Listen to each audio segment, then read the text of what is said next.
Hello, good morning. It's me, Shakti Sundari, back with you today with the next reading from the Radiance Sutras. So today we are continuing with the insight verses where Bhairava, Shiva, speaks to his divine goddess as she asks him. I'm just going to recap. After he's explained to her these 112 amazing meditations for self-realization, she asks him, if this is the nature of the universal self, then who is to be worshipped? Who do I invoke? And who do I meditate upon? To whom do I offer oblations? To whom do I sacrifice? If everything is divine, then what happens to the distinction between worshipper and worshipped? So now in these insight verses, Bhairava is answering this question. And today we're on Insight verse 149, and she was giving another aspect of the answer here. So let me read to you from the Sanskrit. Mahashunya alaye vanau bhuta aksha vishaya adikam huyate manasa sardam sahoma chetana srucha. And once again. Mahashunya alaye vanau bhuta aksha vishaya adikam huyate manasa sardam sahoma chetana srucha. So here is Lauren Roche's translation. The real transmutation, the most sacred offering, is to pour the elements of your body, all of your sensual impressions, into the fire of the great void. Your richness of experience is the wine you offer to the divinity that is everywhere.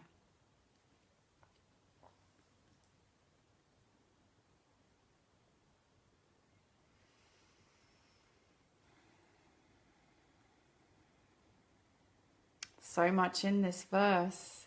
And of course at the end there we are reminded of the Eucharist, or the aspect of the Christian religion where we offer bread and wine as the body and the blood of Christ, right? So here Bhairava says, your richness of experience is the wine you offer to the divinity that is everywhere. So in all that he's saying, in this answer and all the other insight verses, he's repeating again and again that all of the pomp and ceremony, all of the ritual, all of that external show of making offering, making sacrifice, bowing down before, prostrating before, meditating upon an image, an icon, a picture of the divine, all of this in a way is unnecessary.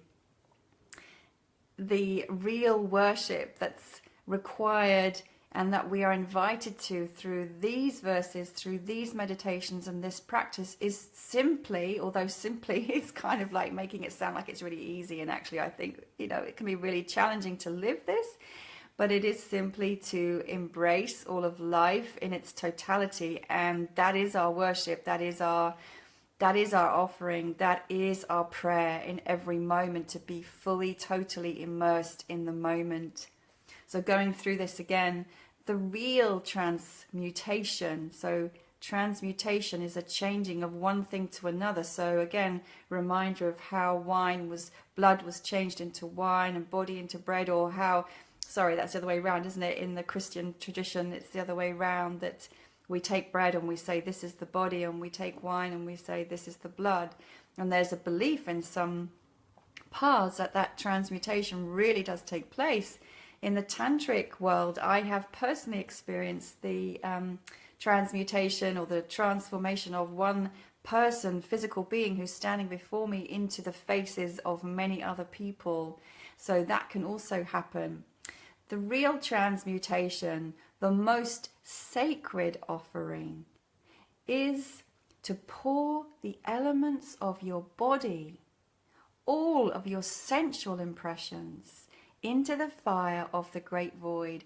This is so key. So first of all, The body is sacred, okay? So that which has been denied for so many centuries, and this is particularly important for me as a woman and as a teacher of the awakened feminine, because the body is the feminine, and it's an aspect of the feminine which has so long been denied and repressed, our body, and considered to be less than consciousness. It is not less than, it is sacred, it is equal, it is sacred, the body is sacred. So the most sacred offering is to pour the elements of your body. So they're perhaps a reference to the 5 elements that we've referred to in earlier meditations. So fire, air, earth, wind, wind, water, and ether. So all of the elements and the way that they move through our body, in our emotions, in our thoughts, you know, fiery emotions, fiery thoughts, flowing emotions, flowing thoughts, the air, the light, the ether, the ground, the earthing. So all of those different elements in yoga, they are the tattvas, the 5 tattvas, and we can be predisposed towards a certain tattva, and or we aim to balance the tattvas through our yogic practice so that we feel aligned and in harmony. The most sacred offering is to pour the elements of your body, all of your sensual impressions. So we perceive the world as through our senses. Again, we've spoken about this before. There have been meditations upon our senses before. So taste, touch, smell, sound, feeling, all of these senses are the way in which we engage with, we relate to, we interact with, we experience the external world. All of your sensual impressions, pour it all into the fire of the great void. So there is the GV is capital, great void. There is the invitation to be total in our experience. So we are sensing, feeling, experience everything fully without numbing out, without cutting off. And at the same time to be so immersed that we are letting go of the experience into the great void, which you may know or you may not know, but you may perhaps experience this as expanding into oneness with all that is. You may experience it as peering into darkness and becoming one with that utter darkness or blackness. It may be a sense of just being nothing, even though that's a paradox. So experiencing everything but being detached from it, allowing everything but knowing you're separate from it, being one with everything, and in that being one with everything, merging with the infinite. Your richness of experience, so again, this living fully in totality with all of our senses alive, your richness of experience is the wine you offer. So this is your worship.